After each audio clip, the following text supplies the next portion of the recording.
Very pleased to be joined now by Sportsnet.ca superstar Hayley McGoldrick as we get set to cover a wide range of topics here. Hayley, thank you for doing this. How are you? I'm good, thank you. How are you? I'm doing well, thank you very much. Let's start in the WNBA.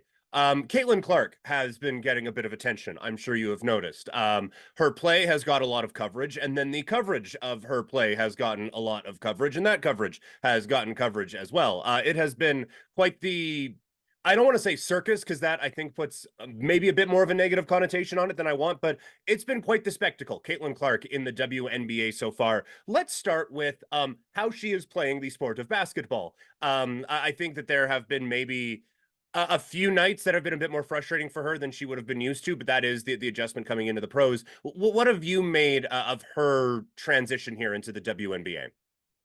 I think the biggest thing is that people were expecting like 40-point games out of her, like from game one, and that's just not how it's going to happen. Like she's playing the best women's basketball players in the world.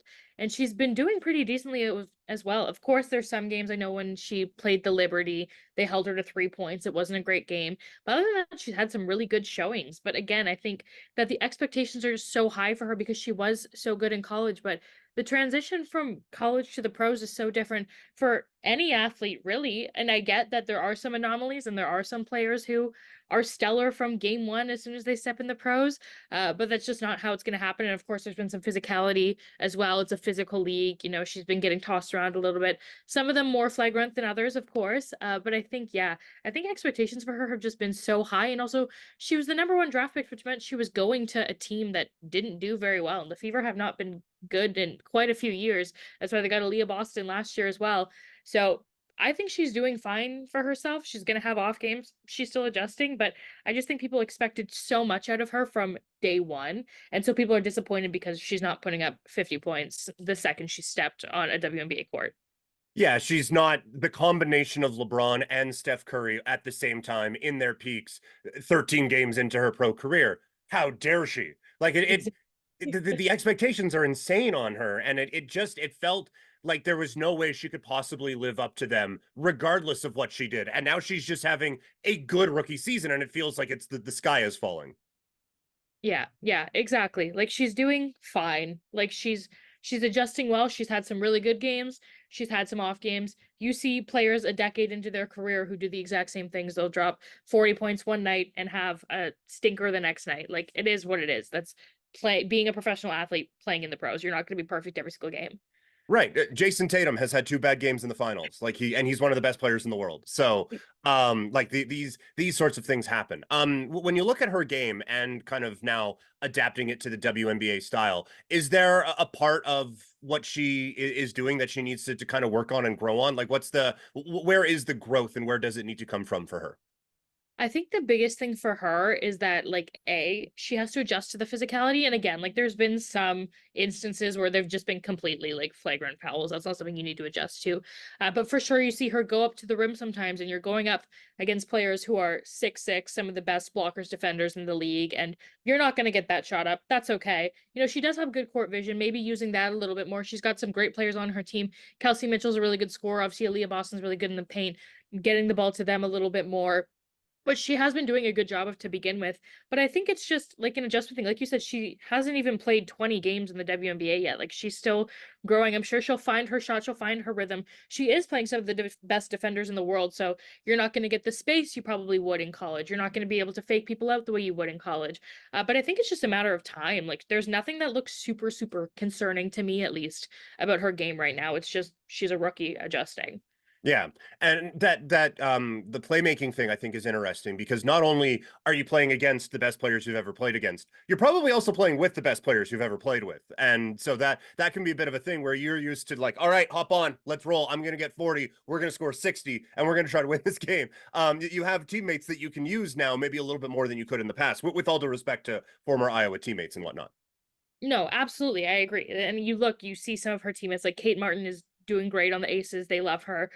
There's some of her teammates that won't play in the WNBA and their college career is going to end at the end of their time at Iowa. That's just what it is. But like you said, this definitely is some of the best players she's ever played with in her career. So it's an adjustment both on that part individually, but also like the chemistry as well, and learning like, yeah, you're not going to be like Caitlin Clark is going to be still double teamed in situations and things like that, but also like you have players on your team who are also capable of putting up 30 points per game, and so giving them the ball is totally fine. But she's doing a good job that she's not being a ball hog. She's not, again, Mhm. it's just kind of that adjustment period for sure.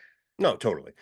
In terms of how it's been covered, this has obviously brought a lot of eyeballs to the WNBA in ways that just hadn't been before. And I think what we're noticing now is the problem with that is those eyeballs are attached to a lot of people with some weird takes on some things, and not always the most intellectual, well thought out opinions on such things. So what have you made of the difference in coverage? Because you've been covering this league for a long time now. The difference in coverage from, let's just go last year to this year. Yeah, it's completely different, and I've had this conversation with friends so many times because it's so true. It's like you've got all these eyes on the sport now, which is great, obviously. The thing is, people act like the league, number one, was not growing before Caitlin Clark, which simply Mhm. isn't true. You look at the Las Vegas Aces, they sold out 19 of their 20 home games this season. They're not playing the Fever 19 times. Like that's due to the fact that the Aces are back-to-back champions. They've got players like Asia Wilson, Kelsey Plum, Jackie Young, Chelsea Gray, like they have a really talented roster that people want to go watch. It's not just because of her.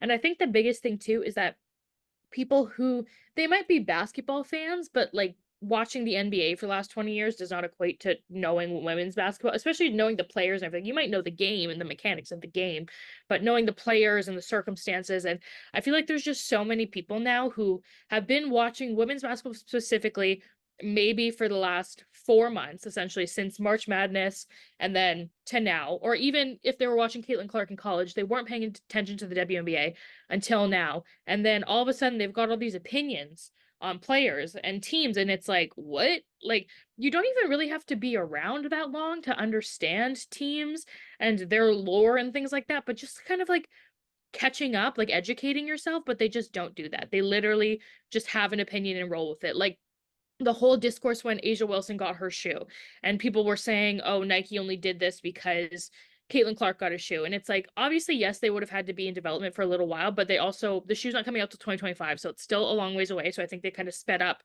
that process. But then people are like, "Well, Asia didn't get a shoe before this because Asia's not a marketable player. Nobody knows who she is. Like she's a two-time MVP. She's won Defensive Player of the Year." Two-time WNBA champion, all-star. Like people know who Asia Wilson is. But these people come in who don't really know about the sport and they just say, well, I don't know who she is, so nobody knows who she is. And it's like, well, that's not really how it works. I feel like people just kind of are loud and wrong. That's the biggest thing. And also even I saw something last night about Sports Center posted about the Connecticut Sun, and the Sun defeated the Fever, and the post was about Dejanay Carrington like apparently mocking Caitlin Clark like for a foul or something like that. And it's just like the Sun, their streak was ended by the Liberty, but they were on an undefeated streak to start the season. They're a red hot team. The They look like they could be a title contender, and they've always been up there the past couple of seasons. When Kurt Miller was on the team, they went to the WNBA semifinals 4 year seasons in a row. Like they're a really good team, but like that's the coverage you're getting instead. Like it's still kind of centered around Caitlin Clark, and it's like this has nothing to do with the actual game. And it's like I think Caitlin's probably tired of it too. Like no matter what she does, the discourse is surrounded around her, and she's like it gets old because it's like a the Fever are not a great team. They have a lot of great players. They're just still finding their footing. And again, you don't get the last two number one overall picks if you're a good team. So they just haven't really found their way. And the losses are being blamed on her and her play. And then even other teams aren't like you play Caitlin Clark, then the discourse is all around her. It has nothing to do with your team. If you win, your players who stood out, it's just around her. So I think that's the biggest shift in coverage is that it's just like the poor girl's probably exhausted and tired of just like all the discourse being surrounded around her. But also I just find so many people really don't know what they're talking about and don't care to educate themselves. That's the biggest thing. It's one thing to not know, but it's another thing to completely be like, and I don't care to know. Right, exactly. But you're going to hear very loudly what I think I know. And that's where a lot of the problems I think do kind of come from. And then the most recent one too is the excuse me, the Olympics and her being left off the American Olympic team, and the how dare you, this is supposed to be growing the game and blah blah blah blah blah blah. It's like I don't Like I don't know who the Caitlin Clark of volleyball is, but there isn't these discussions around anything else, but it happens to be around this particular thing. And now look, like if we could find a way, like I don't know if she's vacationed in Vancouver at all, or if she walked through Scarborough Town Center once and we can kind of like get some kind of like Canada tie into this, like we could give it a go. But I have found this whole thing where it's like I don't think Stephen A. Smith, not to single one person, but he is the loudest. I don't think Stephen A. Smith has talked about the women's Olympic basketball team selections for zero point 0.1 seconds of his life before now. But now we are experts on how this team is selected. It's mind boggling to me. No, exactly. And if you look at the list, like the talent is crazy on that list. They've obviously Right. got veterans like Diana Taurasi, Brittany Griner, like those names, Asia Wilson again, Brianna Stewart, who is one of the most decorated basketball players, not even just in women's sports, in sports in general. Any trophy that you could win, Brianna Stewart has won it. You've got Sabrina Ionescu, you've got Jewel Lloyd, you've got Alyssa Thomas, you've got so many incredible players on this roster. And there's other players outside of Caitlin Clark who maybe should. You look at Arike Ogunbowale. She's an incredible scorer. She's an incredible player. She didn't make the Olympic team. Like, it's not even just about Caitlin Clark. There are so many other players. You only have 12 spots on this roster. Like, out of all of the talent in women's basketball, you're only trying to make a roster of 12 spots. And so everyone's saying, like, again, Caitlin Clark is very young. She will have her opportunities. You're still going to try to win a gold medal, and you need to put your best players out there. And this is what USA Basketball thought. There's not one player on there that I think, oh, Caitlin Clark should be on that team over that player. Like, that's the thing. Again, people don't know these players. They don't know Jackie Young. They don't know Kelsey Plum. They don't know Kalia Copper, and they don't understand. And they just think, well, Caitlin Clark should be in front of these players. It's like these players are all such incredible players. And yeah, Caitlin Clark is incredible too, but like it doesn't diminish the accomplishments of these other players as well. It's so funny how it's like, oh, she's struggling in the WNBA. She hasn't figured it out. She's going to be a bust. She's going to be whatever. What do you mean she's not one of the 12 best American players of all in the league right now? How could we possibly do this? Like it's like how do you make that make sense in your head? But it's been quite the thing, and I'm sure I'm not breaking any news to you with all of that. What is one of the stories in the WNBA that probably hasn't been covered the way it should be because a lot of the oxygen's been taken up by the Caitlin Clark stuff? There's a few, like I said, the Connecticut Sun, they are no longer undefeated, but they had a really good run that I feel like not enough people were talking about. Even Asia Wilson, she's been having an incredible start to the season, and she's such a high caliber player. You expect it out of her, but she's just been on a tear. She is so incredible, and I feel like that's not getting enough attention. Even one kind of on the bad side of things, like the Washington Mystics, the poor Washington Mystics, they are not having a great season. Like as much as the Fever are losing, the Mystics are losing more, and things just aren't clicking for them, and they've had a tough season because Elena Deladon said she's not coming back, and then they've had a bunch of roster moves, and just they're still trying to find their footing. But those are all kind of storylines that I think WNBA diehards know of, but on the outside of media, people would be like, "What's going on?" Like, I didn't know Asia Wilson was on such a tear because a lot of the media is just centered around Caitlin Clark. I didn't know that the Washington Mystics were that bad because, which is, I guess, good for the Washington Mystics that people aren't paying attention to all of their losses. But those are kind of storylines that I think are getting missed throughout all of this. Hmm. I did want to bring up the Connecticut Sun. I'm not just bringing it up because you've said it to us. I did have it written down to talk about them. After their win yesterday, Dejanay with 22 points, a season high. Like you said, that this team has been on a tear. Specifically, what has been working for them so far this year? They just have so much talent, and the biggest thing I find with them is that they have a lot of talent that has been around for a while, not even just in the league, like on the team. Their chemistry is so strong because Dewana Bonner's been there for a few seasons. Brianna Jones been there for a few seasons. Alyssa Thomas has been there for a few seasons. Dejanay Carrington's been there for a few seasons now. Like their core is a lot of people who have been there for a while, because that's the biggest thing, especially this early in the season, is a lot of the time teams struggle with their chemistry. Like you look at the Washington Mystics, they have a lot of talent, but there's a lot of moving pieces on that team. They lost Natasha Cloud. She was really a leader on that team. Whereas the Sun just have so much talent. Like Alyssa Thomas is essentially like a triple double machine. She is so talented. Like she is a player. She's dealt with some injuries in her time, but she's phenomenal. I think the Sun maybe could have gone a little bit farther in some certain seasons if she wasn't injured. Dewana Bonner is incredible. Brianna Jones won Most Improved Player a few seasons ago. Dejanay, she was a second-round draft pick, and she's worked her way and stayed with this team and has shown she deserves to be in the WNBA. So I think that they just have, and they've picked up a lot of really good pieces in the last season or two as well. They picked up Tiasha Harris, they picked up Rachel Banham. They've got a lot of pieces from other teams as well that really fit in with them. And sometimes you look at their roster and you're like, how did you get all of these players on one roster? Like, it seems almost unfair that they've got this stacked team, it seems like, but you look at some of their players and you're like, okay, well, how did Tiffany Mitchell come on this team? Tiffany Mitchell's really talented. You look at uh, Olivia Nelson Ododa, like they just have so much talent on this team. And I think the biggest thing is that their core has been around for so long, and then they're just adding such great players that their chemistry is forming so quickly. Connecticut can have their time in the sun, pardon the pun. But they're really just killing time till Toronto gets there and Canada takes over. The Toronto news came a few days after you and I had the conversation, and I brought up that let's just have a Canadian division, 8 teams. Let's just roll with it. So we're an eighth of the way there. But how excited are you that Toronto is finally getting a WNBA team? Oh my God, I'm so excited. It feels like it's so long overdue at this point. Like, you've seen the two Canada games now have had thousands of people in attendance. The fact that Canada in general is just getting all these women's sports is really incredible.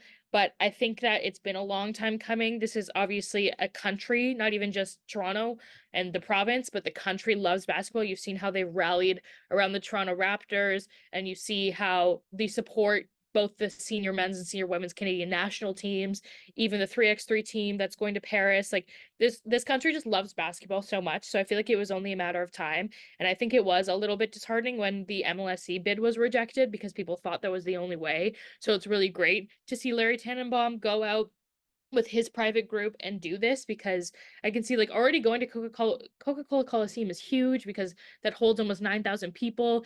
Everybody I know put their name down for the season ticket waiting list. Like, it's just so incredible. But I feel like it was never an if, it was a when. Like, we knew that Toronto was going to get a team at some point because this country just loves basketball so much, and we've seen how much this country supports women's sports as well. But I'm just so grateful it's finally here, and 2026 is close enough, but still so far away. I'm like, oh my God, 2 more years. Like, I want it now. I saw you doing the stuff with Sportsnet social media. Do you have a preference for the name? I don't, I will say I've had a few people like bring, this is not my original idea. A few people have said it would be cool to bring back like the Huskies thing, Yeah. because I know that the Raptors really don't do a lot with it. I think a few seasons ago they had like one game that they brought back the Toronto Huskies and like did the court, but it's not like the way they do the OVO where they do it often. Like, I think I can literally remember one time that the Raptors have done the Husky. So I'd love to see the women's side bring that Husky name and that colorway and that branding. Also, because to a lot of people want to keep it in the dinosaur theme, but they're not sister teams. Like, the way that the Minnesota Timberwolves and the Minnesota Lynx are like literally brother sister teams, or like the Phoenix Suns and Phoenix Mercury, like they are the same, you know, branding. Like, this is super separate. Like, the Raptors are owned by MLSE. WNBA Toronto is not part of MLSE. So like, I wouldn't mind, like, there's like somebody said like Toronto Triceratops, which is like a mouthful for sure. Or like there was one I saw a concept jersey of like the Toronto Northern Lights, which would be cool, but that's such a long name to say. Like, I Yeah. feel like Toronto Huskies is short, to the point. I love the branding. You already got the colorways. I don't know if there's some licensing around it that they need to figure out. I have no idea.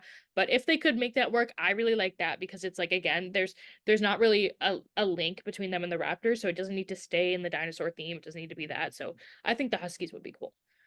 Um, Shifting gears, and also I do want to say I was talking before about how, like, oh, people aren't covering these other things because Caitlin Clark, whatever.